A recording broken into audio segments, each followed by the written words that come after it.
soyons appelés ses enfants. Et ta parole dit nous le sommes. Merci Jésus. Merci de nous avoir fait des enfants de Dieu. De différentes natures, de différentes substances. Te bénissons Seigneur. Merci Jésus. Père, ce matin, je veux reconnaître ton caractère. Tu es un Dieu bon. Tu es le Dieu qui nous aime infiniment. Et ton amour est si expressif qu'elle est prête à mourir. Merci Jésus. Je reconnais ton rang ce matin. Au milieu de ce peuple, je peux dire que tu es différent. Nul ne comme toi, Seigneur. Les hommes, il y en a eu, mais tu es exceptionnel. Tes sources sont intarissables, Seigneur. Tu aides comme jamais quelqu'un l'a fait auparavant. Tu soutiens comme jamais quelqu'un l'a fait auparavant. C'est comme ça que nous disons, Seigneur, tu es des différents rangs. Ton rang est différent, Jésus. Je me permets de reconnaître ton pouvoir et ton autorité ce matin, Seigneur. Dans cette adoration, nous voudrons dire que tu es puissant, Jésus. Tu es plein de gloire. Tu es notre majesté, Jésus. Ta souveraineté n'a pas de concurrent, Seigneur. Car devant toi, tout genou fléchit. Dans le ciel, sur la terre et sous la terre.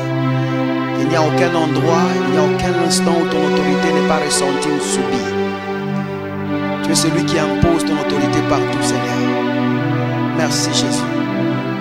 Je reconnais aussi ta juridiction, Seigneur, car tu règnes dans le ciel, tu règnes sur la terre, tu règnes sur tout l'univers et tu règnes dans mon cœur, Seigneur. Tu es notre roi, tu es notre souverain, Seigneur. Reconnaissons ta grandeur ce matin, Jésus. J'aimerais prier pour mon frère et ma soeur qui est en ces lieux et tous ceux qui sont encore en route. Ma prière est que nous soyons tous unis à cette marche vers la croissance et le développement spirituel que tu nous offres en ces lieux. Merci parce que jour après jour, mon frère et ma soeur accèdent à la phase de démonstration de qui il est en Christ. Et nous jouissons de cette vie, Seigneur, sans repentance. Nous jouissons de cette vie sans excuse. Nous jouissons de cette vie sans permission de qui que ce soit. Parce que nous savons que tes bienfaits sont incommensurables. Et nous les jouissons au nom de Jésus-Christ. Merci Seigneur pour ce grand salut. Que serions-nous sans ce grand salut? Nous te bénissons Seigneur. Et nous t'exaltons. Ouvre donc l'esprit de notre entendement. L'esprit de notre compréhension. Afin que chaque mot et chaque phrase qui sera dit dans ces lieux soit pour nous une source d'apprentissage, Seigneur, et d'édification. Merci au Père de gloire, parce que chaque parole trouve place dans les esprits et dans l'esprit de mon frère et de ma soeur en ces lieux.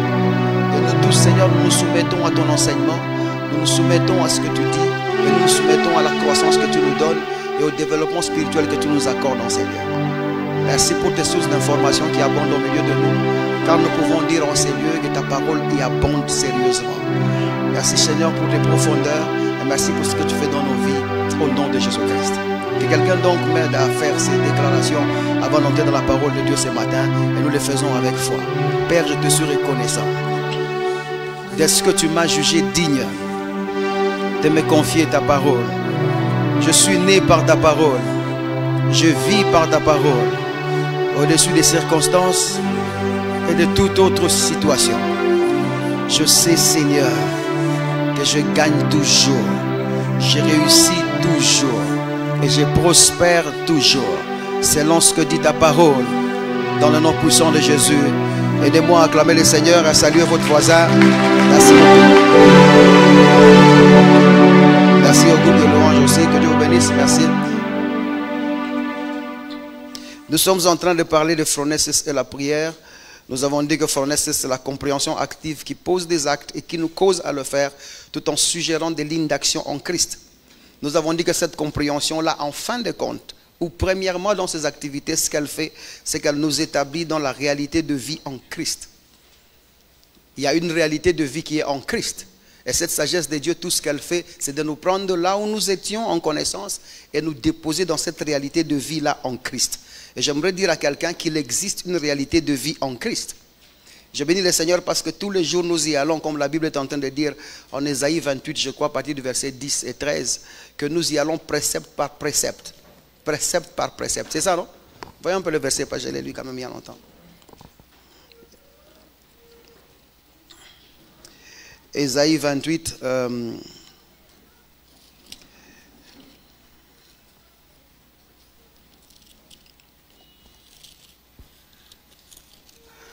nous nous sommes organisés pour qu'il y ait un encadrement des enfants aussi. Donc ça ne sert à rien de laisser vos enfants à la maison.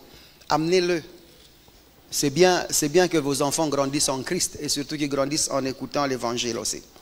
Amenez-le et ne vous inquiétez pas que si j'amène les enfants, il n'y a nulle part où les mettre. Il y a maintenant un endroit où on les met, ça va faire quelques semaines. Ça va? Ce n'est pas une bonne nouvelle ça? Donc amenez vos enfants aussi. Je disais Ésaïe 28, vous y êtes? Nous allons prendre le verset, prenons le verset 10, je dis. Écoutez ce que la Bible dit. Il dit, car c'est précepte sur précepte, et précepte sur précepte, règle sur règle, règle sur règle, un peu ici, un peu là. Je crois que c'est la bonne méthode que nous avons utilisée en ces lieux pour faire parvenir la connaissance du Seigneur dans nos vies. On ne sait pas y aller vite, on ne sait pas courir. Nous y allons règle sur règle, précepte par précepte. Et très souvent nous y revenons. Parce que la répétition, c'est la meilleure des sciences. C'est ça, non? Et il faut savoir aussi que la longueur ou encore la plus longue distance à la compréhension, si vous voulez parvenir à la compréhension, la plus longue distance que vous pouvez prendre, c'est le raccourci. Quand vous voulez ne pas parvenir à la compréhension rapidement, prenez les raccourcis. Tout ce que le raccourci produit, c'est les slogans. Et jamais la vie de l'essentiel de ce que vous avez dit ou compris. C'est comme ça que vous irez dans des endroits, surtout ceux qui prétendent prêcher l'évangile. Ceux qui viennent dans des mouvements comme ça, ils connaissent. Ceux qui présentent prêcher, ils appellent ça la grâce. Vous savez, ceux qui enseignent la grâce de Dieu. Va voir les vies de ceux qui sont là. Ils n'ont que des slogans et non l'essentiel. Vous êtes arrivés là-bas comment? En fait, quand vous leur demandez, vous êtes arrivés là-bas comment? Ils ne connaissent pas. Ils sont prêts à dire, je suis pardonné, je ne suis plus pécheur, je ne suis pas pécheur, je ne suis pas pécheur. Mais quand vous leur demandez, tu es arrivé comment à ne pas être pécheur? Ils ne connaissent pas, ils vont te dire, la croix a tout fait. Mais c'est bien de dire la croix a tout fait. Il faut, précepte par précepte, qu'on établisse le pourquoi. Parce que la puissance de l'ennemi se réside dans l'absence de la connaissance de détails de la vie en Christ. Le diable sera plus fort sur ta vie quand il y a des choses qui manquent dans ce que tu connais.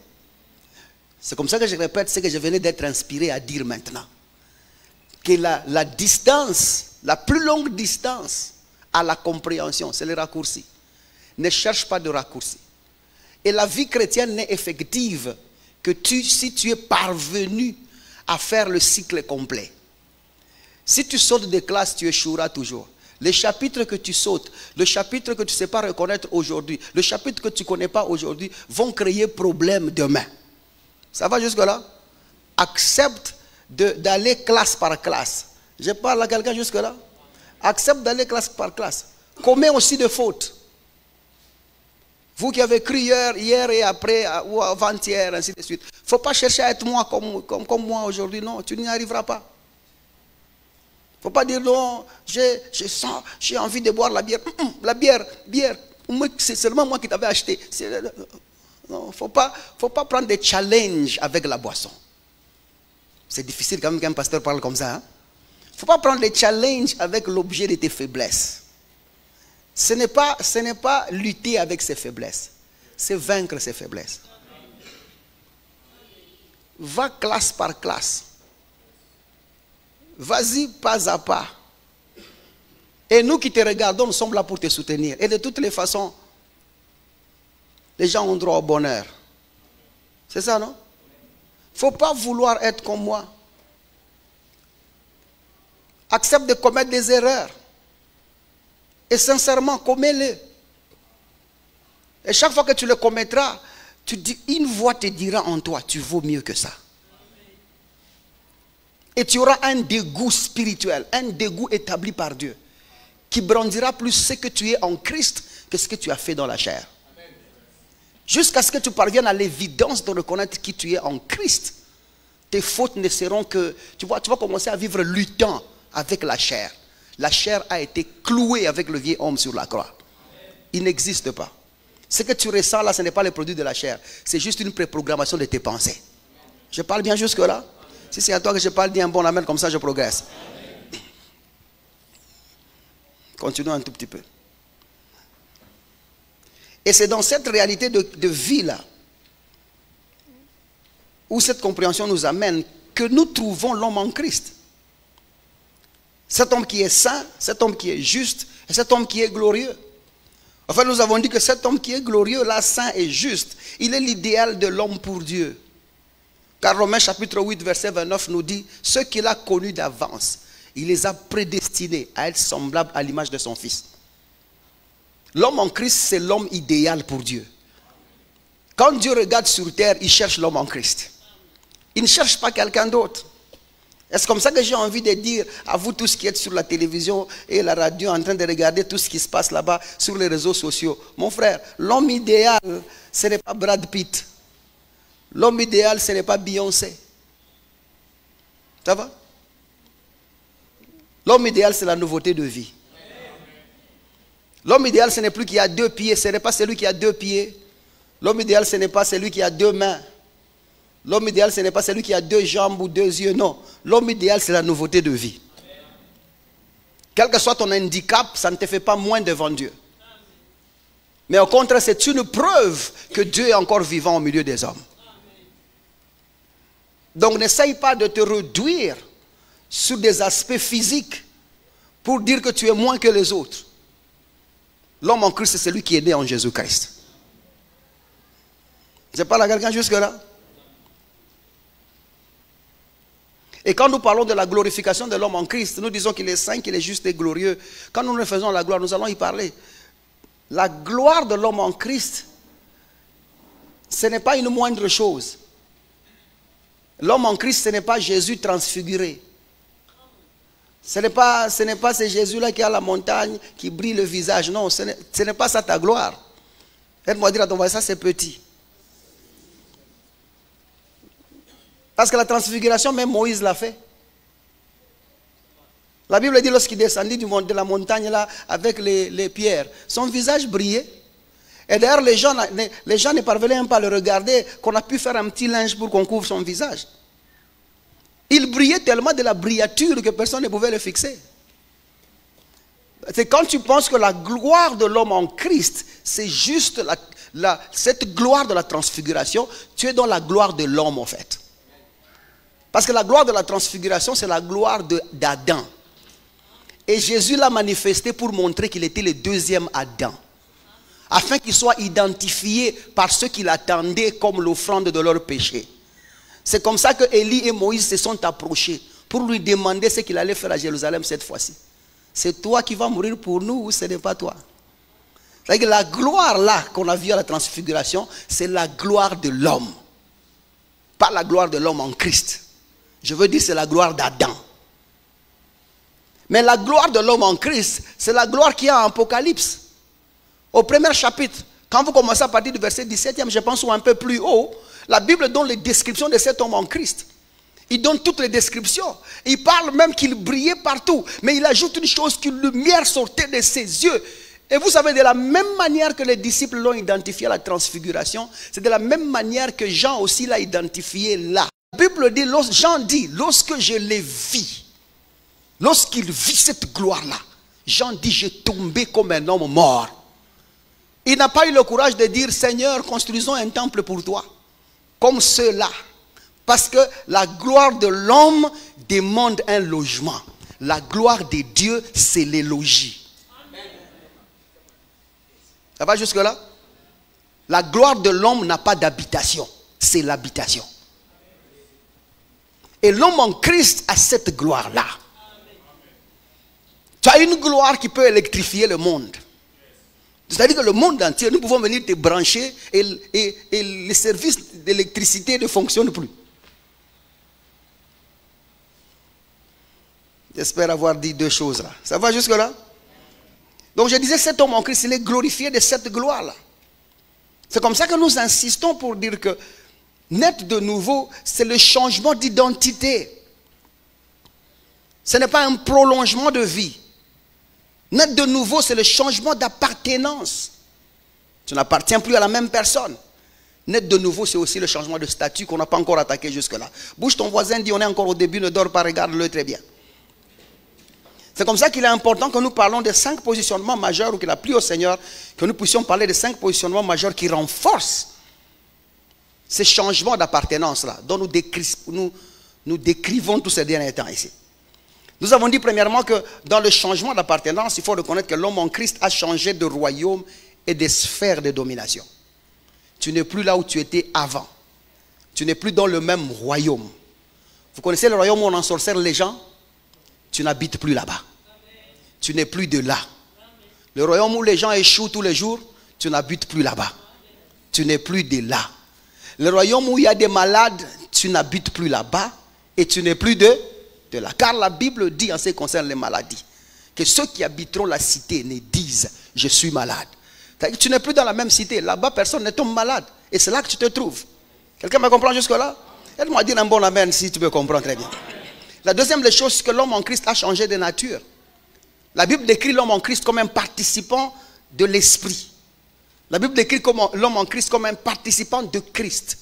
Et la Bible ajoute aussi que l'homme en Christ est participant à la nature divine. Vous voyez, cet homme ici a changé complètement d'essence, qui ne peut pas avoir la même nature que l'homme humain qui circule sur la rue.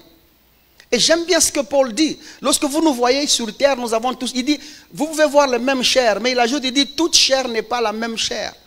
Pour dire que nous pouvons porter la même forme corporelle, mais nous ne sommes pas identifiables en nature. Nous avons différentes natures. Nous avons différentes.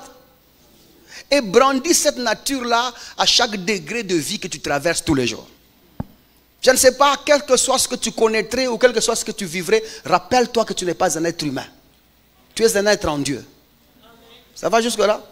Et si tu es un être en Dieu, en lui nous avons la vie, l'être et le mouvement. Tout ce que nous avons est en Dieu. La troisième des choses que nous avons dit, c'est que l'homme en Christ a changé de localisation. Par localisation, nous disons que l'homme en Christ a changé de conditions de vie. Et nous avons dit que l'homme en Christ a changé de situation. Par situation, nous disons que par cette localisation, ça veut dire aussi changement de situation. Nous avons dit que l'homme en Christ a changé de situation de vie. Et finalement, nous avons dit aussi que localisation veut aussi dire circonstance. Ça veut dire que l'homme en Christ a changé de circonstances de vie. En réalité, lorsqu'on parle de changement de localisation, nous voulons tout simplement dire qu'avant, tu étais dans des conditions humaines, mais maintenant tu es dans des conditions divines. Avant, tu étais dans des situations humaines, tu vivais les situations humaines, mais actuellement, ta vie connaît des situations divines. Avant, tu étais dans des circonstances humaines, tu avais des circonstances des hommes. Maintenant, tu ne vis que circonstanciellement circonstancisé par Dieu et en Dieu lui-même. Ta vie est en Dieu. Je parle doucement parce que j'aimerais que ça s'assoie quelque part dans ta tête là. Ça va jusque là? Que ça entre quelque part dans ton esprit et que ça change quelque chose. Maintenant, en ce qui concerne la localisation, parce que c'est ce que nous dépictons maintenant. Nous nous sommes assis là-bas pour essayer de décortiquer 2-3 choses. J'aimerais qu'on assoie d'abord le premier point, parce que nous avons dit ici que quand nous parlons de localisation, nous ne voulons pas dire le changement quitter un point A vers un point B. Mais nous avons parlé de ce que nous avons dit, changement de conditions, de situations et de circonstances. Ce qui fait de cet homme en Christ qui a subi le changement de conditions, de situations et de circonstances, que c'est un dépouillement du vieil homme et un revêtement de Christ. Cet homme s'est dépouillé du vieil homme, maintenant il a revêtu Christ. Ce n'est pas un acte qui s'est fait en 2 fois. C'est le même acte. C'est dépouiller, c'est revêtir, c'est se revêtir. C'est comme sortir par cette porte. Ceux qui sont avec nous vont dire il est sorti. Ceux qui sont dehors vont dire il est entré. Ça va? C'est-à-dire que le même mouvement dit 2 choses en même temps. Et c'est ce que tu as fait. Le fait de recevoir Jésus-Christ comme Seigneur et Sauveur, tu t'es dépouillé du vieil homme et tu as revêtu Jésus-Christ. Et la conscience du dépouillement et du revêtement vient par l'accumulation des enseignements. Plus tu sais, plus tu connais, tu te dépouilles. Parce que c'est dans tes mentales maintenant que ça reste, dans l'intelligence que ça reste. Plus tu sais, tu te dépouilles, et plus tu sais, tu rêvais. Ça va? Parce que tu passes à ce qu'on appelle la repentance. En fait, le chrétien né de nouveau, ce n'est pas un repenti, mais c'est un repentant. Ça va? Vous avez vu la différence? C'est-à-dire que ce n'est pas celui qui s'est repenti hier. La nouveauté de vie n'est pas celle qui s'est repentie hier. Mais la nouveauté de vie, c'est un repentant perpétuel. Je ne parle pas de repentance comme vous définissez là, allons demander pardon, non. Je parle du mot métanoïa, qui veut dire le changement de mentalité ou le changement de la pensée afin d'adhérer à une nouvelle. Ce n'est pas un changement simple. Il n'est changement que si tu adhères à une nouvelle pensée. Ça va jusque-là? C'est comme ça que chaque fois que nous prêchons ici, une nouvelle information va s'asseoir sur l'ancienne et écrase l'ancienne. C'est comme ça que nous avons dit que la nouveauté de vie est repentante. Tout le jour, tu laisses les anciennes informations pour recevoir de nouvelles informations. Voilà, je croyais que votre amen va être un peu plus fort que ça, mais ça va de toutes les façons. La deuxième des choses que nous avons dit, c'est que l'homme en Christ, dans le changement de localisation, il devient bilocalisable. Par bilocalisable, nous avons dit que c'est l'unique être humain sur terre qui vit en même temps sur terre comme au ciel. Enfin, l'homme en Christ est identifié au même moment au ciel et au même moment sur terre. Il est céleste comme terrestre. Et sa place dans le ciel a autant d'impact que sur la terre. Et sa place sur la terre a autant d'impact comme sur le ciel, comme au ciel. Il n'est pas moins puissant au ciel qu'il l'est sur la terre. Et il n'est pas moins puissant sur la terre qu'il l'est au ciel. Il ne sera pas plus juste au ciel ou il n'est pas plus juste au ciel qu'il est sur terre. Il est autant juste sur terre qu'il est au ciel. Tous les attributs et bénéfices que nous avons reçus en Christ sont équitablement partagés et distincts parce que cet homme n'est pas deux en deux endroits, mais il est un dans deux endroits. C'est la même personne que nous avons vue au ciel, que nous avons aussi croisée sur terre au même moment. Je ne sais pas si je parle à quelqu'un jusque-là. Et maintenant nous avons dit que cette personne, c'est l'unique personne qui a le privilège de Dieu d'habiter dans le ciel et sur la terre. En fait, il fonctionne dans deux rangs spirituels, dans deux rangs. En anglais, c'est bien, le mot on dit realms. C'est-à-dire qu'en même temps, il est dans le spiritual realm and physical realm. Ce sont des dimensions. Il est dans la dimension spirituelle et dans la dimension physique au même moment. Ça va jusque-là? Très bien. Laissez-moi un peu continuer là. Va apprendre l'anglais. Je vais aller comme ça, pasteur. Va apprendre l'anglais. Troisièmement, nous avons dit, et c'est ce que pas nous avons dit, c'est ce que j'aimerais dire maintenant. Parce que ça, nous n'avons pas encore dit. C'est que l'homme en Christ, non seulement il est le dépouillement du vieil homme et le revêtement du nouveau, non seulement il est bilocalisable, mais troisièmement, l'homme en Christ, dans sa localisation là, il manifeste le caractère de Christ par lui-même. Il manifeste le caractère de Christ par lui-même. C'est-à-dire, il n'a pas besoin de recevoir un ordre de quelqu'un pour manifester le caractère de Christ. Parce qu'en réalité, la loi dicte les principes, la loi dicte les normes, la loi dicte la manière de vivre. Mais l'homme en Christ, lui, produit la vie. Pour lui, c'est évident. En réalité, parce qu'il a reçu une nouvelle vie et qu'il a reçu une nouvelle nature, de cette nature-là est un caractère libre. C'est-à-dire qu'il vit ce qui vient de lui, ce qui sort de lui. La chrétienté, c'est du dedans vers les dehors. Je parle à quelqu'un jusque-là. Et non l'inverse. Ce que je veux dire, c'est qu'on ne peut pas dire que tu es chrétien à cause de la manière dont tu vis dehors. Mais on dira que tu es chrétien parce que tu es né de nouveau. C'est à cause du dedans. Quoique tes activités du dehors peuvent être une évidence de la preuve de ta conversion. Mais en réalité, tu n'es pas chrétien à cause de ce que tu fais dehors, mais tu es chrétien à cause de ce que tu es dedans. Bon, j'ai dit chrétien par défaut. Je veux seulement dire enfant de Dieu. Ça va jusque-là? Parce qu'au milieu de nous, beaucoup de gens ne sont même pas chrétiens. Ou pas encore chrétiens. C'est ça, non? Ah, vous avez dit oui, hein? Donc vous connaissez aussi que nous pouvons tous être enfants de Dieu, mais ne sommes pas encore chrétiens. Parce que la Bible dit c'est à Antioche où les disciples ont été appelés pour la première fois chrétiens. Donc quand tu reçois Jésus-Christ comme Seigneur et Sauveur, tu es enfant de Dieu. Mais tu n'es pas chrétien. Et de toutes les façons, Jésus n'est pas venu faire des chrétiens. Jésus est venu faire des enfants de Dieu à discipoliser. Maintenant, quand tu parviens à la phase de disciple, la démonstration de ce que tu as accumulé dans ton disciple-là, c'est ce qu'on appelle la chrétienté. Là, tu commences à manifester Jésus. Et c'est de ça que nous sommes en train de parler, bien évidemment. Au fait, maintenant, l'homme en Christ manifeste le caractère de Christ par lui-même. Il n'a pas besoin qu'on le tienne à la main pour dire, fais ça, fais ça. Non, il n'a pas besoin. Il n'a pas besoin qu'on lui dicte les choses à faire. Naturellement, il est fait parce que son caractère et sa nature ont été changés et sont placés dans des circonstances telles qu'il ne peut que produire ce qui est en lui. Et ce qui est en lui, c'est la vie de Dieu, donc la vie dehors au nom de Jésus-Christ. Je parle bien jusque-là? Je ne vous sens pas. Je parle bien jusque-là? Laissez-moi vous sentir ici. Je peux recevoir un bon amen comme ça on avance? Amen. Bouge ton voisin, dit, le pasteur est en mode prêtre aujourd'hui, accepte ça. Je voulais dire... Maintenant, tout d'abord, les choses simples à connaître dans la manifestation de la vie en Christ ou de la manifestation du caractère de Christ. Il y a des choses comme la vérité, la sincérité. Ça, ce sont des choses naturelles. Quand quelqu'un commence à manifester Jésus, ça c'est ce que nous détectons déjà avant. Vous avez tendance à mourir pour la vérité. Tendance à tenir sur la vérité. Votre vie devient vraie parce que vous ne connaissez pas une autre. Vous n'êtes pas dans l'hypocrisie de démonstration de qui vous êtes. Vous êtes véritable, vrai, et vous dites la vérité. Parce que celui qui est en vous est la vérité, et le chemin, la vérité et la vie. C'est-à-dire, ce sont les attributs si simples. La sincérité, par exemple.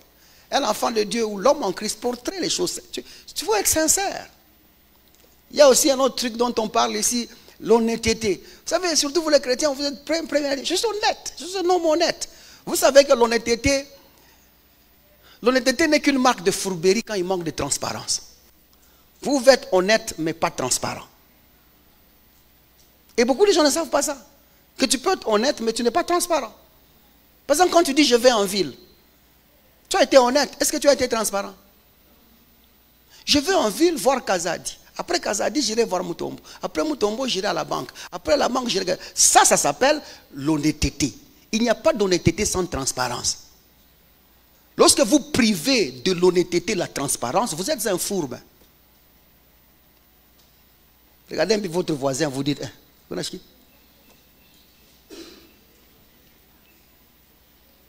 l'honnêteté sans la transparence, c'est une perte de temps en fait. En fait, vous rendez un mauvais service à ceux qui vous entourent. Parce que dans votre manque de transparence, votre honnêteté peut être un poison mortel à votre vie communautaire. Parce qu'il y aura tout le temps des appels. Engage seulement les gens. Commence à me filmer, commence à me filmer.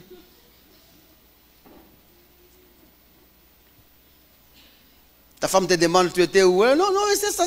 Bon, je t'ai dit, j'étais au travail. Toi, attends-moi le soir quand je rentre. Tu es honnête, mais tu n'es pas transparent. Et ton manque de transparence là peut tuer l'honnêteté. Et l'ennemi peut utiliser ton honnêteté là pour faire du tort à ton environnement et à ton entourage. Bon, je ne vais pas m'éterniser là-bas parce que j'ai risqué d'entrer dans les pieds de Moïse. On peut continuer jusque-là? Voilà, bon, la première chose que vous devez reconnaître lorsque vous manifestez, lorsque quelqu'un manifeste le caractère de Christ, la première des choses qu'on dépicte, à part les choses que j'ai dit, ça sont les choses à l'introduction dont je ne veux pas entrer, vous devez vous définir aussi les autres, c'est la mentalité. Nous saurons que cet homme manifeste le caractère de Christ par la mentalité. En fait, c'est la chose la plus primaire. Votre manière de penser là. Quand nous parlons mentalité, nous parlons manière de penser. Nous voyons quelqu'un qui a la soif de renouveler ses pensées. Quelqu'un qui a besoin de faire des choses autrement, de dire des choses autrement, d'écouter des choses autrement. Quelqu'un qui n'a pas honte de dire non, moi je prie à Metro Church, je ne prie pas là-bas. Moi je ne prie pas comme ça, nous prions comme ça. Quelqu'un qui peut dire ça je n'écoute pas, je n'écoute que ça. Vous voyez quelqu'un qui est transformé dans sa manière, le processus de sa pensée est affecté. Parce que c'est les résultantes du changement du caractère. Le caractère en Christ vient avec un mode mental différent. Tu vois les choses un peu d'une autre manière. Là où les gens voient échec, toi tu vois réussite. Même quand ça tombe, tu te dis ce n'est pas encore fini. Ta mentalité elle est plus dure, elle est plus forte. Toi qui pleurnichais avant, maintenant tu deviens plus sûr de ce que tu fais, des actes que tu poses. Tu deviens une personne plus forte qu'elle était auparavant. Et plus sûre d'elle. Ça, c'est ce qui résulte des caractères de Jésus-Christ. Tu n'es pas dans ce non, voyez, non, nous avons grandi, on ne veut pas des problèmes, on ne veut pas qu'on nous dérange, nous, on craint l'État. Non. Ta mentalité est plus ferme. Oyokoya, eya. Tu fuis pas, non, j'attends d'abord pour voir. Même quand tout le monde fuit, tu es là, tu attends d'abord pour voir la raison de leur fuite. Parce que c'est dans ta nature, c'est dans ton caractère. C'est comme ça qu'il est important de suivre ce que Paul est en train de dire. Par exemple, à Éphésiens chapitre 4, à partir du verset 23, Paul parle d'un cycle là. Il dit, ce n'est pas comme ça que vous avez été instruits. Il ajoute à vous dépouiller du vieil homme.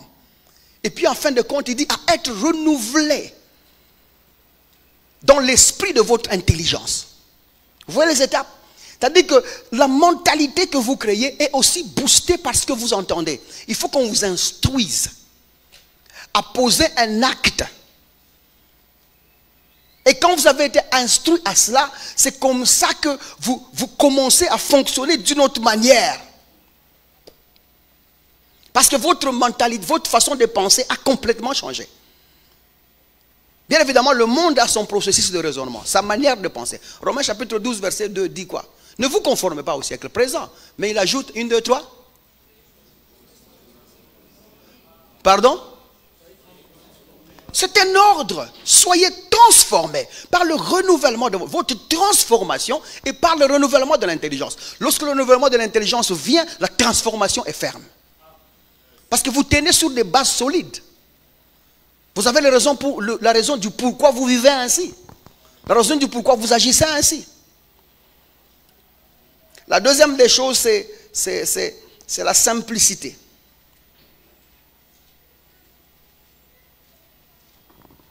Que je vous attende ou que je continue? On peut continuer? Le deuxième caractère que manifeste l'homme en Christ, simplicité.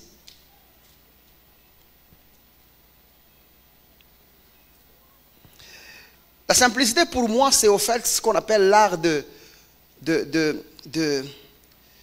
réduire la vie, de rendre les choses faciles,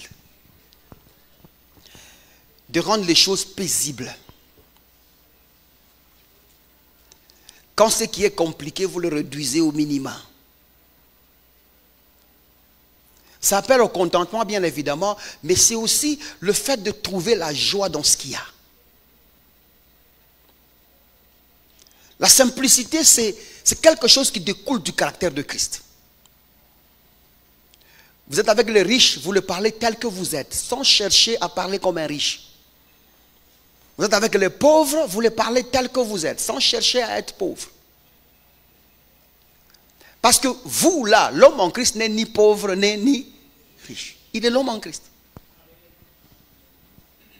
Et nous avons vu Jésus parler la même chose avec les pharisiens, parler de la même manière avec les disciples, parler de la même manière avec des rois, parler de la même manière avec les gouverneurs. Il a été constant. L'orgueil, c'est une évidence que vous n'êtes pas assise. Vous n'êtes pas assis dans le caractère de Christ. Nous discutions même avec un frère et son couple hier. Nous sommes allés quelque part. Sa femme a relevé ces points-là. Mais bien évidemment, il parlait de moi, mais je ne veux pas parler de moi. Tu ne peux pas naître de nouveau et prétendre être une autre personne. Et j'aimerais bien parler surtout aux bien-aimés qui sont là, qui servent dans l'église. Christ, c'est la simplicité. Parce que l'évangile que vous prêchez est simple. Ne cherchez pas à enrichir l'évangile. Ne cherchez pas à embellir l'évangile. Gardez l'évangile dans sa simplicité. Ne cherchez pas à vous présenter pour que les gens vous acceptent. Même quand nous mettons des cravates et des vestes, au fait, c'est par respect pour vous. Parce que vous vous êtes réveillé le matin, vous avez mis des cravates et des vestes. Donc vous avez trouvé quelqu'un qui vous respecte. C'est une tenue de respect. C'est ça, non? Et les jeunes gens qui sont ici ou les serviteurs qui sont ici s'arrangent aussi pour vous recevoir dans une tenue courtoise. Mais ce n'est pas une tenue de... Nous venons montrer que nous sommes orgueilleux, nous sommes arrivés, nous avons... Ça, ce n'est pas Jésus. Ça, ce n'est pas Jésus. Nous avons tellement perdu la simplicité de Christ dans l'église qu'il y a même des hommes de Dieu qui se permettent, il peut se permettre de lever la veste et dire, vous voyez cette veste-là, c'est quelle marque? Vous savez ça? Ici, même si vous mettez vos offrandes ensemble là, vous n'allez pas acheter ma veste. Quelle offrande vous donnez pour que vous achetez ma veste ici? Manque de simplicité. Et c'est là que je disais l'autre fois, on m'avait entendu ici, que certains hommes de Dieu sont bien de regarder derrière l'altar. Restez là. Parce que si vous traversez ici, vous allez trouver l'orgueil, le mépris, le manque de respect et manque de simplicité complète et totale. Et ça trahit que dans ton caractère là, Jésus il manque. Si Jésus est dedans, les gens vont vivre la simplicité de sa personne. Jésus c'est quelqu'un de simple. Ça va jusque là? C'est quelqu'un de très simple. Et d'ailleurs, c'est à la croix qu'on a découvert que son habit n'avait aucun couturier qui s'en appropriait. C'est ce que voudrait dire un habit sans couture. Et pour eux, c'était un habit de grande valeur. Mais si c'était un pharisien qui l'avait, il dirait à tout le monde que son habit a été importé. La simplicité, là où l'orgueil précède la chute, la simplicité, c'est la chaise du roi. Tu veux régner dans ce monde, sois simple.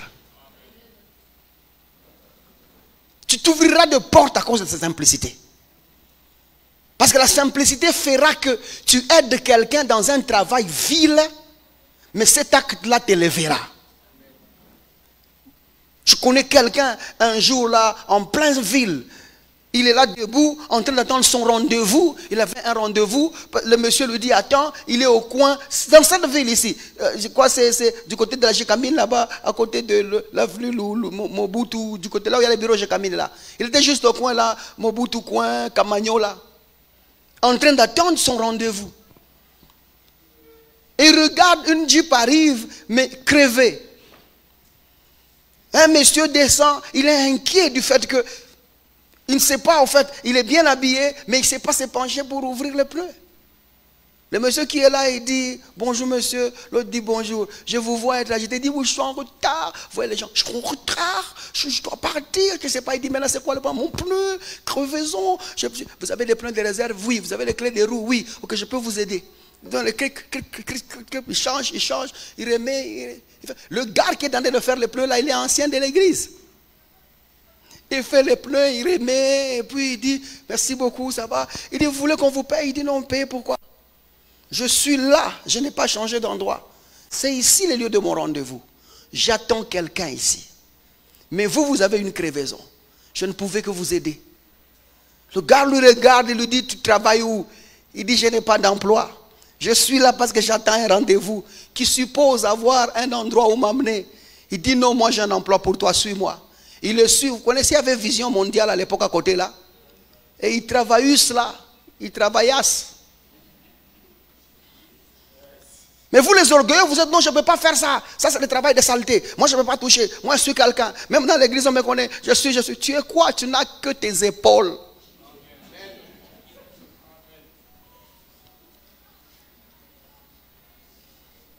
Et je remarque même dans l'église, il y a des gens, tu arrives avant, il y a des gens qui sont en train de se débrouiller, mais toi tu arrives. Hein?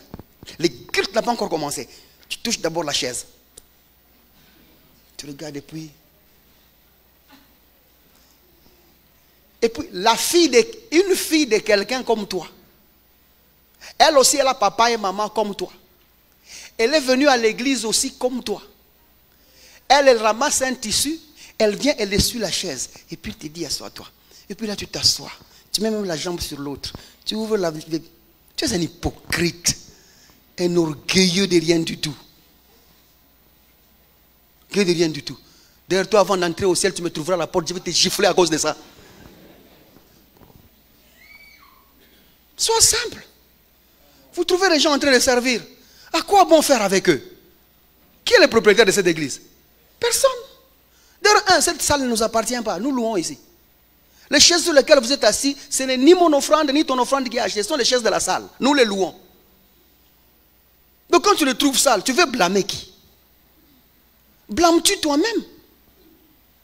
Blâmions. C'est blâmer, c'est blâmons. Blâmons-nous. Et je trouve les gens en train de sauter avec les câbles, ils sont là en train de monter, essayer de faire baffle. Toi, tu le regardes, tu attends qu'on prépare une place pour toi. Toi, le souverain sacrificateur Eliezer. Sois simple. Sois simple, mon frère. Tu ne peux pas prétendre être humble sans simplicité. Parce que là où il n'y a pas de simplicité, il n'y a pas d'humilité. Il faut qu'il y ait de simplicité pour que l'humilité fonctionne. Tu peux traverser un peu ça. Sois simple. Prends la vie sans complication. 1 Thessaloniciens chapitre 5, le verset 18, voyons ça.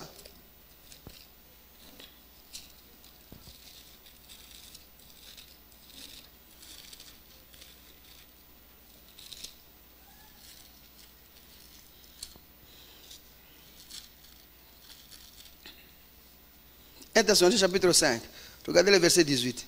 Il dit, rendez grâce en toutes choses, car c'est à votre égard la volonté de Dieu en Jésus-Christ. Sois quelqu'un qui apprécie les choses. C'est même ça la clé de la simplicité. Quand tu commences à désapprécier, à vouloir montrer que c'est toi, non, papa, on t'invite dans un resto, ce n'est pas toi qui paye. On te dit, monsieur, vous prenez quoi? Il ne faut pas être pressé. Ce n'est pas ton argent. Aie la simplicité de dire que celui qui m'a invité commande d'abord. Ça te permet de te situer. On peut arriver, non, caviar sans tête à la main en beurre, avec champignons groumis et oignons parallèles dans ces circonférences aqueuses, formant un U élevé. Et une sauce aux champignons moulus des graines. C'est toi qui vas payer. Et puis tout ça là pourquoi? Pourquoi tu veux que ce que tu choisis ait un nom miraculeux? Et puis quand on va amener là-bas, non, une tomate et tout dans ma tungoul. C'est juste les oignons et la tomate. Rien de plus.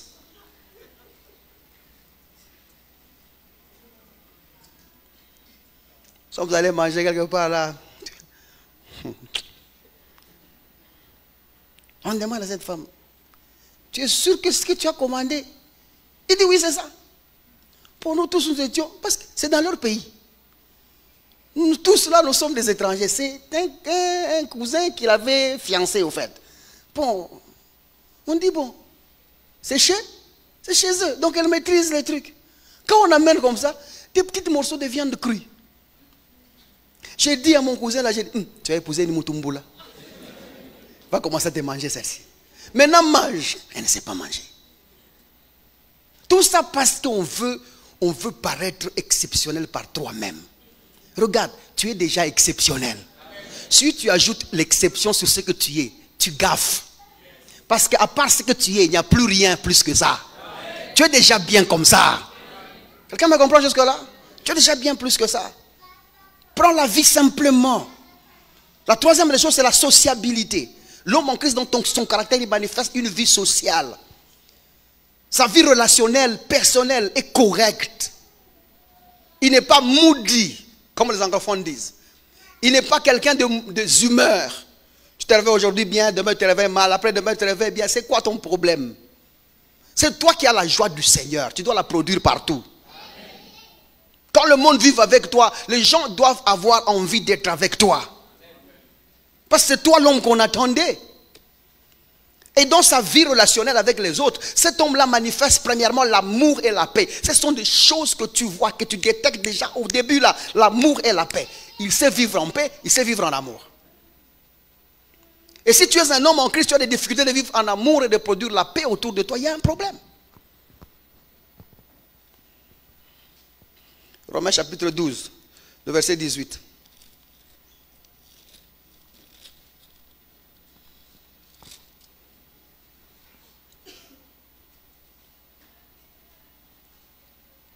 s'il est possible, autant que cela dépend de vous, soyez en paix avec tous les hommes.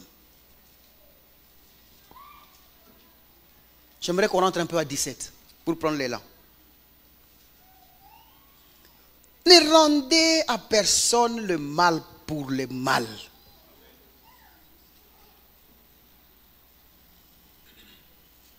Je ne vais pas commenter sur ça. C'est clair quand même, non? Ne rendez à personne le mal pour le mal.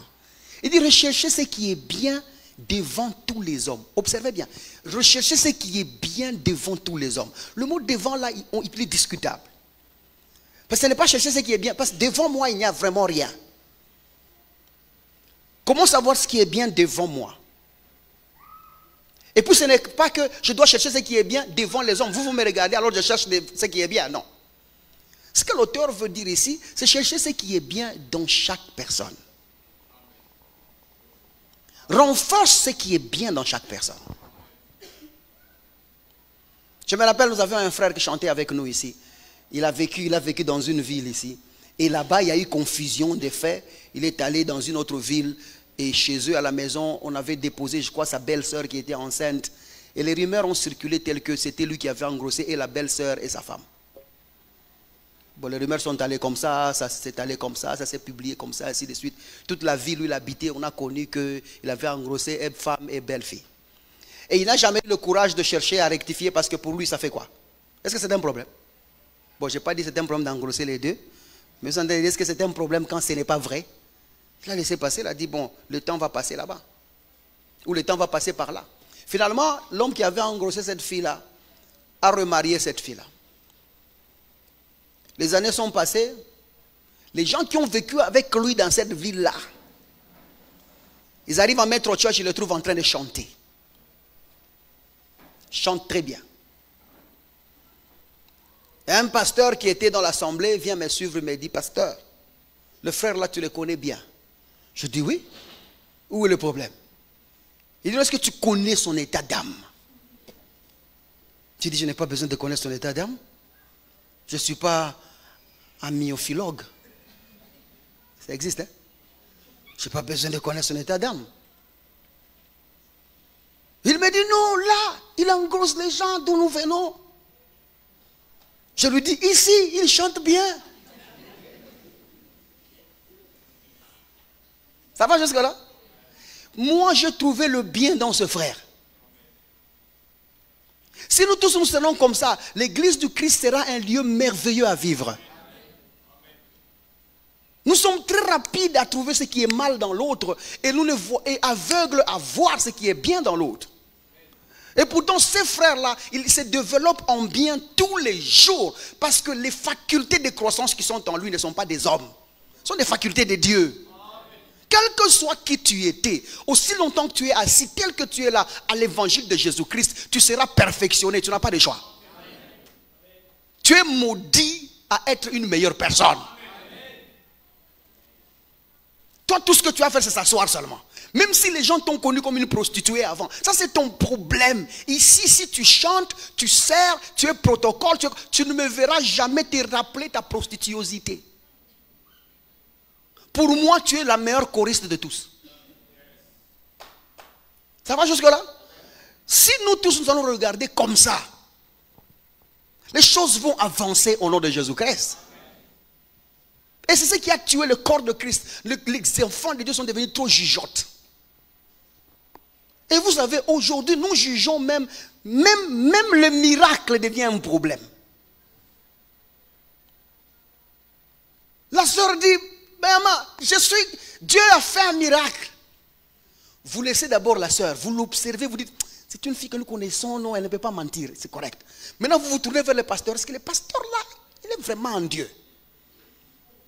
Parce que nous voyons ces yeux là, c'est les yeux des bandits. Sa barbe là, pourquoi vous voulez toujours voir le mal? Pourquoi il faut qu'il y ait du mal? Et ce qui est dommage, et le monde se plaint sur vous qui êtes dans l'église, parce que vous êtes supposé être dans le bien. C'est vous qui êtes la lumière du monde. On va y arriver. C'est vous qui devez produire les choses en Christ. Mais si là où vous êtes, vous voyez le mal et le monde dehors voit le bien, vous voyez, c'est la confusion complète. Je vous attends. D'ici là, d'ici là. Je vous ai déjà donné, tous les évangélistes et les autres, je vous ai déjà donné rendez-vous. Donnons-nous 10 ans. Les transgenres vont recevoir Jésus.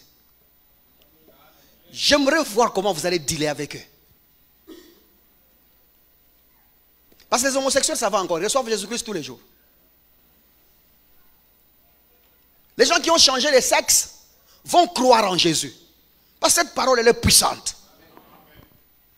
Je veux voir comment est-ce que vous, maintenant, vous allez accepter un prédicateur qui était hier une femme. Je ne sais pas si vous allez demander de couper les seins avant de prêcher. Cette chirurgie, d'abord, elle coûte cher et puis elle fait mal. Personne ne veut la faire 2 fois. Je veux voir comment est-ce que vous allez vous en sortir avec ces gens-là. De toutes les façons, c'est déjà demain. Je vais voir comment vous allez faire. L'église est trop jugeote. Vous ne voyez que le mal dans vos frères, le mal dans vos sœurs. Et tout ça, c'est le problème de l'évangile qui nous a été prêché. Où nous sommes appelés à identifier les états d'âme des gens. Ce n'est pas ton travail. Tu n'es pas amignologue.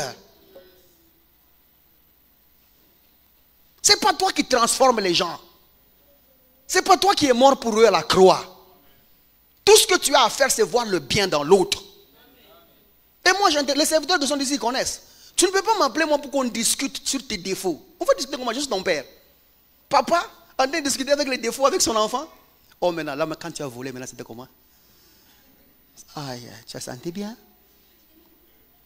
Maintenant, tu as volé combien? On va discuter des choses comme ça, comment? On va commencer d'abord comment?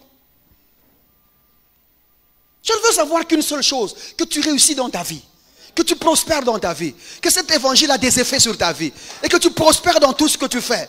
C'est tout ce que moi je veux savoir. Quand on prêche comme ça, non, tu encourages les péchés des gens. Les gens pêchent déjà sans moi.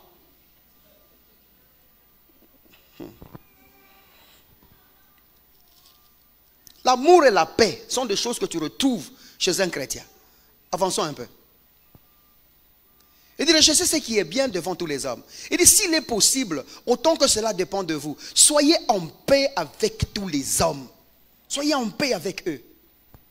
Et j'aime bien la suite parce qu'elle est intéressante. Il dit, ne vous vengez point vous-même, bien-aimés, mais laissez agir la colère. Car il est écrit, à moi la vengeance, à moi la rétribution, dit le Seigneur. Cette phrase est une phrase de la loi de Moïse. Et quand il parle, il dit laissez agir la colère. Le mot colère là-bas ne veut pas dire que Dieu se fâche sur les gens, mais le mot colère c'est la loi. Ça va jusque-là? Laissez agir la loi. Laquelle? Celle qui dit à moi la vengeance, à moi la rétribution. Mais la question c'est comment est-ce que Dieu se venge-t-il devant ses ennemis? Comment est-ce que Dieu se venge?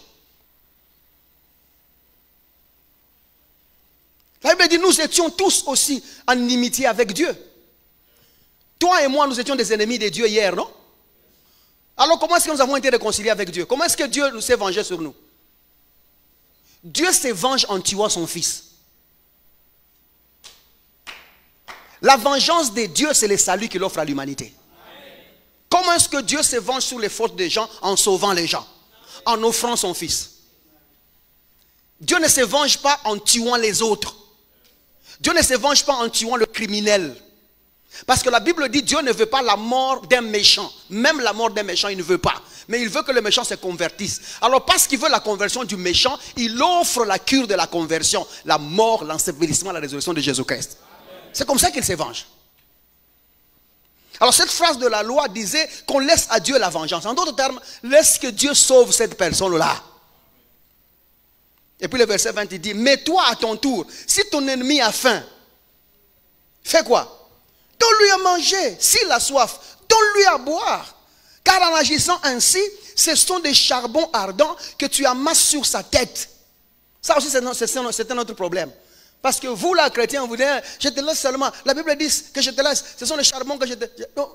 Donc au fait, tu lui fais du bien Moi, je n'ai pas de problème. Je vais te donner seulement l'argent que tu cherches. Même si tu m'avais fait du mal, je te donne quand même. Mais quand même, que Dieu lui-même justifie tout cet argent-là. C'est quoi ça? Tu es en train de le maudire au fait. Parce que dans ton esprit, tu fais un bien empoisonné. C'est ça, non? Mais c'est pas ce que la Bible dit. Voilà ce que la Bible dit.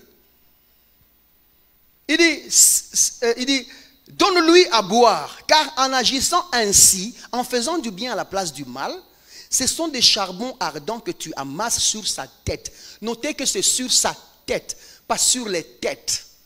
C'est sur sa tête. Ça, c'est une figure de style qui montre que maintenant, tu as amassé de charbon juste pour lui.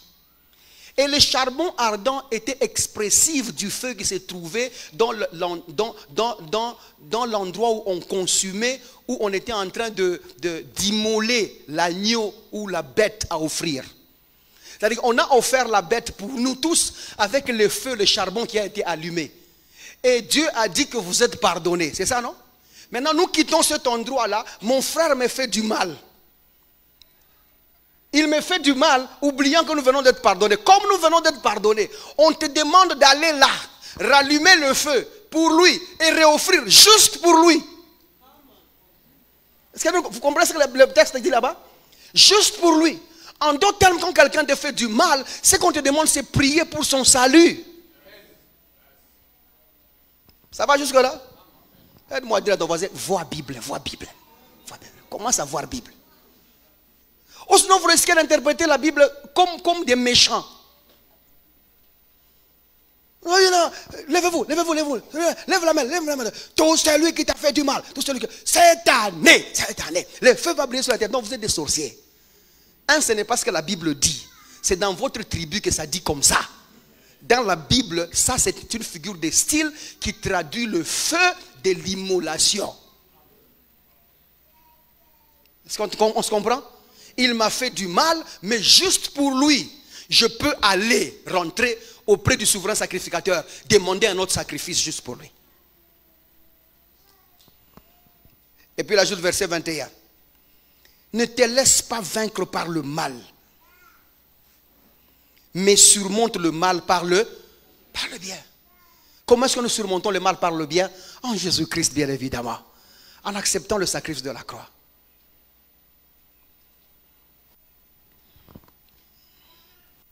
Romains chapitre 13, verset 8. Nous sommes appelés à vivre à produire la paix avec l'autre. Regardez 13, verset 8, parce que nous parlons de la paix et de l'amour. Il dit, ne devez rien à personne, si ce n'est de vous aimer les uns les autres. Car celui qui aime les autres a accompli la loi. Ne devez rien à personne, si ce n'est de vous aimer les uns les autres. Ici, Paul ne dit pas, n'allez pas prendre crédit. Hein? Paul dit seulement qu'entre vous, dans notre vie relationnelle là, si nous allons devoir quelque chose obligatoire, c'est l'amour. Donc moi, je ne te dois que l'amour. Ça va jusque là? Je ne te dois que l'amour. Toi aussi, tu ne me dois que l'amour. Surtout moi, aimez-moi.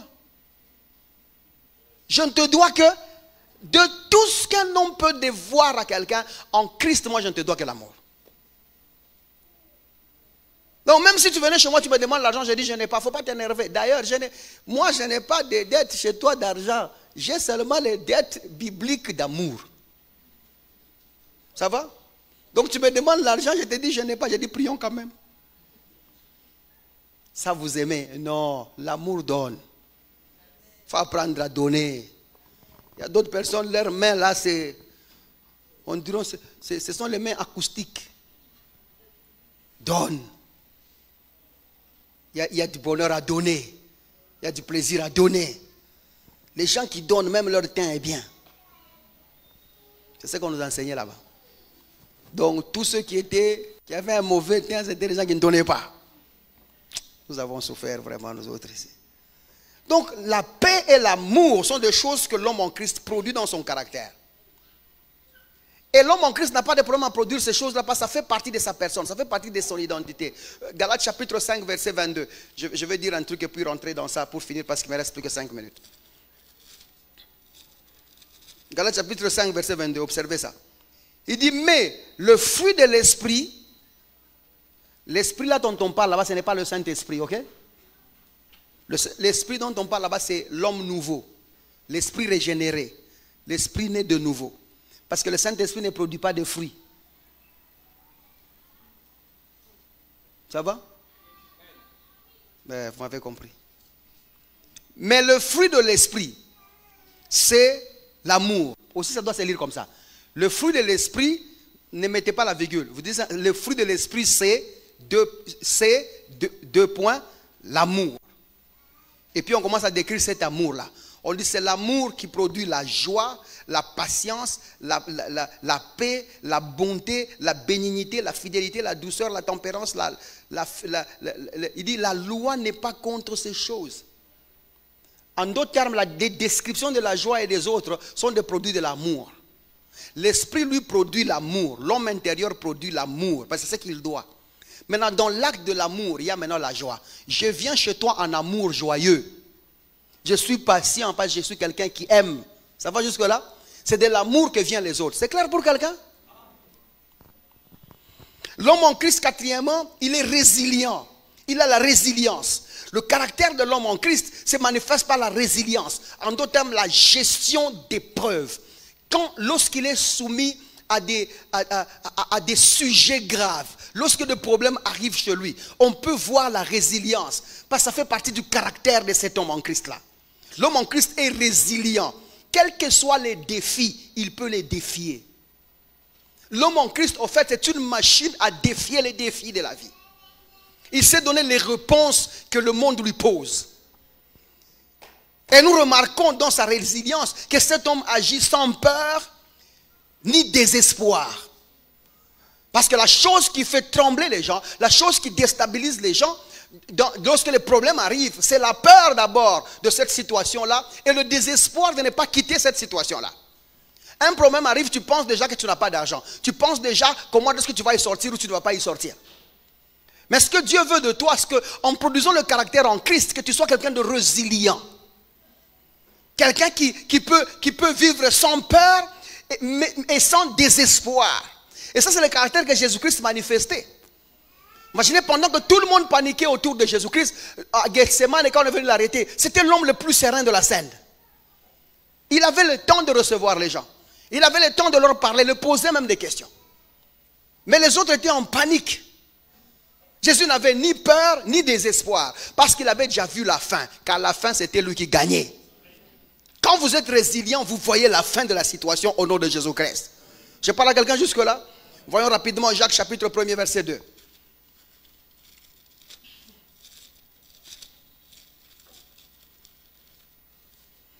Frères, il dit mes frères, regardez comme un sujet de joie complète, les diverses épreuves auxquelles vous pouvez être exposés. Vous n'êtes pas obligé à être exposé, mais vous pouvez, parce que ce sont des choses des hommes, ce sont des choses sur terre. Vous pouvez être exposé à des épreuves. Il dit, sachant que l'épreuve de votre foi produit la patience. L'épreuve de votre foi fait quoi? Produit la patience. Paul ne dit pas ici qu'il faut être éprouvé pour être patient. Parce qu'il y a un problème avec le mot patience traduit là-bas. Le mot patience traduit là-bas, c'est hyponomé. Hyponomé, avec un H au départ. Qui peut dire seulement persévérance, constance et fermeté. En d'autres termes, c'est ne pas dévier. Quand les problèmes arrivent chez nous, la manière dont nous traitons les problèmes là renforce notre stabilité dans la doctrine. Les problèmes sont venus, je n'ai pas abandonné la foi. Les problèmes sont venus, je n'ai pas renoncé à la foi. Les problèmes sont venus, j'ai dit ce qu'il fallait dire. Les problèmes sont arrivés, j'ai parlé la parole en Christ. Les problèmes sont arrivés, j'ai annoncé l'évangile du Seigneur. Je résistais avec la même parole. Vous voyez, c'est ça. Plus les problèmes arrivent, plus tu deviens routinier dans ça. Ça va jusque-là? Parce qu'une fois tu as été malade et tu as dit maladie sort et cette maladie partira, tu n'auras pas de problème prochainement à trouver ton frère avec le même cas et de dire ce que tu avais dit. Parce que tu deviens plus sûr, ce sont des choses que tu as déjà vécues. C'est ce que Jacques est en train de vouloir nous dire. C'est comme quelqu'un qui aurait connu une expérience et qui s'en est sorti. Lorsque la même chose arrive chez quelqu'un d'autre, cette personne est plus ferme dans l'exécution de la solution. Parce que tu as déjà vécu ça. C'est ce qu'il veut nous dire. Continuons un peu la lecture. Verset 4. Verset 4. Il dit, mais il faut que la patience accomplisse parfaitement son œuvre, afin que vous soyez parfaits et accomplis sans faillir en rien. Vous comprenez ce qu'il veut dire? Donc pour que prochainement vous ne faillissez en rien, il faut que vous soyez des gens fermes. C'est comme ça que demain tu ne peux pas succomber à cette même situation-là. Tu diras à la montagne, sors d'ici, aplanis-toi. Tu diras aux vallées, remplissez. Parce que hier tu as dit la même chose et c'est arrivé. Allons un peu vite.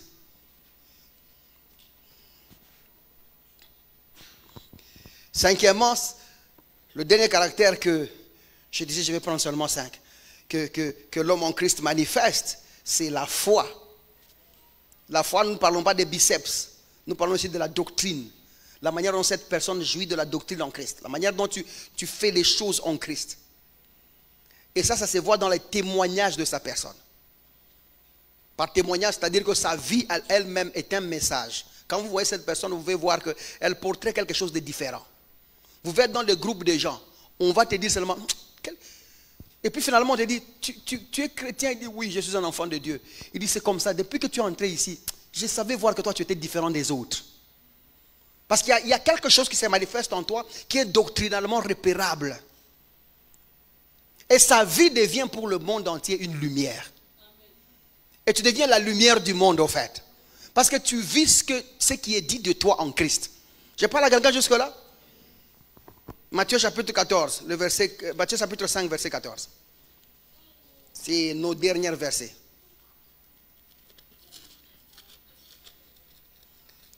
Matthieu chapitre 5.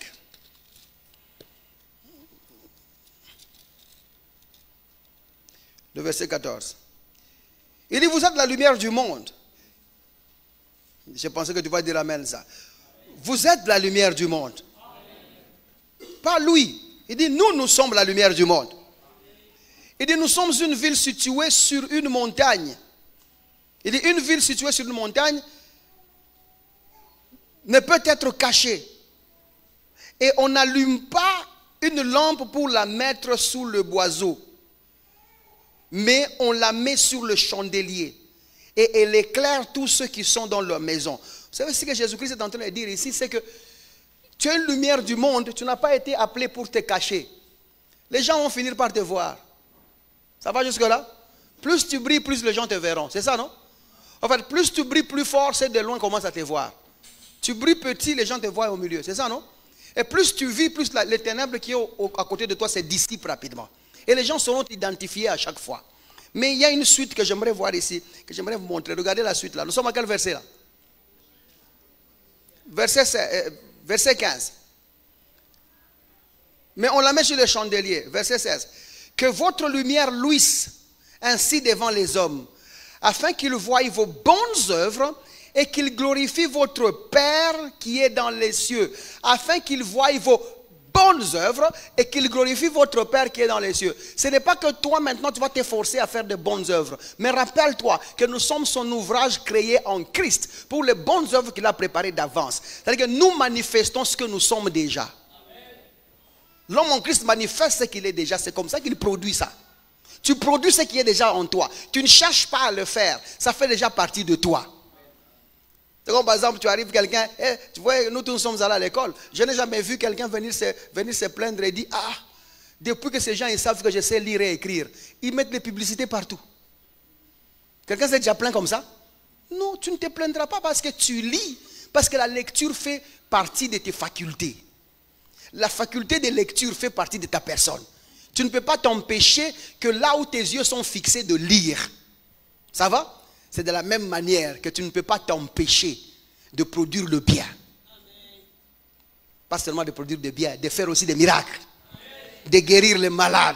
Ça fait partie de toi. Comme quand tu fixes les yeux sur un mur, tu lis n'importe quoi. C'est de la même manière que quand tu fixes les yeux sur la maladie, tu guéris.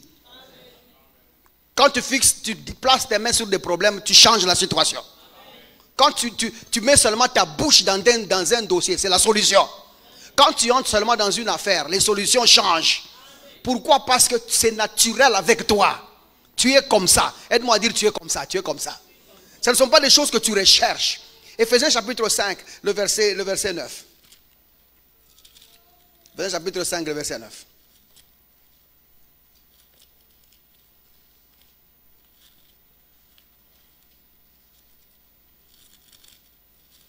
Je ne suis pas en train de vous souffrir. Dieu lui-même sait. Éphésiens chapitre combien j'ai dit? Regardez le verset 9. Car, parce que vous êtes la lumière du monde. Verset 8. Commençons par 8. Il dit autrefois, c'est aujourd'hui. Il dit autrefois, tous ensemble. Autrefois, c'est aujourd'hui. Autrefois, vous étiez ténèbres. Et maintenant, vous êtes lumière dans le Seigneur. Nous sommes lumière où? Dans le Seigneur. Il nous dit marchez comme des enfants de lumière. Vivez en tant que tels. C'est ce que cette phrase veut dire. Vous êtes des enfants de lumière. Ne bloquez pas qui vous êtes. Laissez que le monde jouisse de qui vous êtes. Parce que le monde attend voir les gens comme vous. Ils ne sont pas là. Il n'y a que toi qui es là. Le monde en cherche. Alors vis en tant que tel. Le verset 9. Car le fruit de l'esprit consiste en toutes sortes de bonté, de justice et de vérité. Dans vos Bibles là, on a écrit car le fruit de la lumière. C'est ça, non? En d'autres termes ici, Paul, ce qu'il veut dire, c'est que l'esprit que tu es là est lumière. Et il produit bonté, justice et vérité. Les gens n'ont pas de problème à te voir une personne gracieuse. Tu fais grâce à qui tu veux. Tu es une bonne personne. Pas parce que tu produis des actes de bonté, mais parce que ta nature est comme ça. Tu es un homme juste et qui se bat pour la justice et qui est justifié. Tu veux la justice partout. Pas parce que tu veux qu'il y ait la justice, mais parce que tu es comme ça. Et tu veux la vérité partout. Ça, on en a déjà parlé dans mon introduction. C'est ce que tu es et tu produis la même chose. Prenons un dernier verset et nous partons. Jean chapitre 5, verset 35. Oh pasteur, aujourd'hui on a lu beaucoup. Tu voulais qu'on fasse quoi? Jean chapitre 5, verset 35. Comme ça à la maison vous allez faire vos exercices bien. Je ferme ça. Pour que vous ne voyez pas qu'il exagère. J'ai fermé. Jean chapitre 5, verset combien on a dit?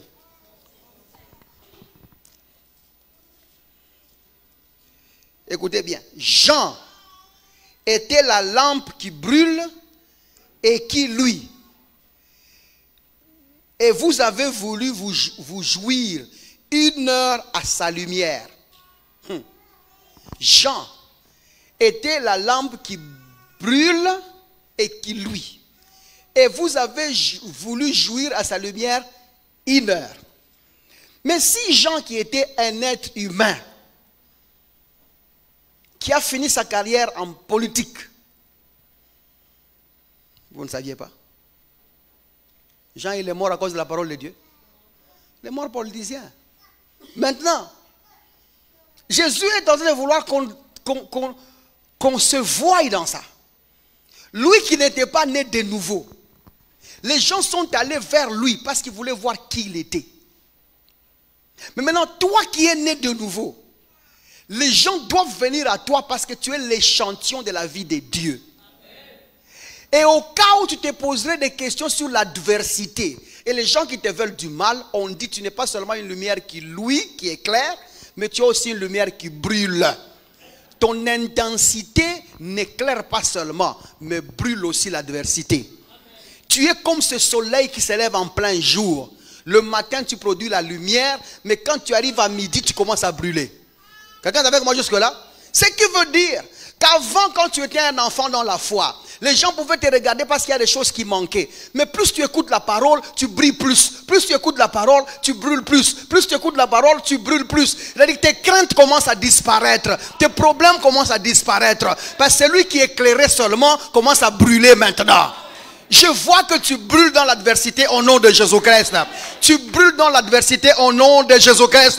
Là où il y avait des choses qui te bloquaient, les liens sont brisés par la puissance de ta lumière au nom de Jésus-Christ.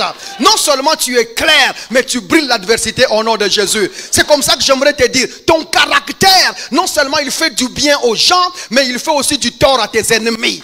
C'est comme ça que tu ne peux pas paniquer d'être à un endroit. Ne dis pas non, ils vont me voir comme un naïf. Je veux vivre comme Jésus. Les gens vont me voir comme un naïf, comme quelqu'un qui n'est pas fort, comme quelqu'un qui n'est pas intelligent. Non, toi va là, agis Jésus. Tu es une lumière non seulement qui éclaire, mais qui brûle aussi. Ceux qui marcheront contre toi seront brûlés. Mais ceux qui marcheront avec toi seront éclairés. Quelqu'un est avec moi jusque-là? J'éclaire avec ceux qui sont avec moi et je brûle ceux qui sont contre moi. Alors tiens-toi ferme. Tu es un homme en Christ. Ne panique pas. Produis le caractère qui est en toi. Fais-le librement. Marche librement et gagne dans cette vie au nom de Jésus. Si tu m'as compris, tu acclames le Seigneur et on s'arrête là.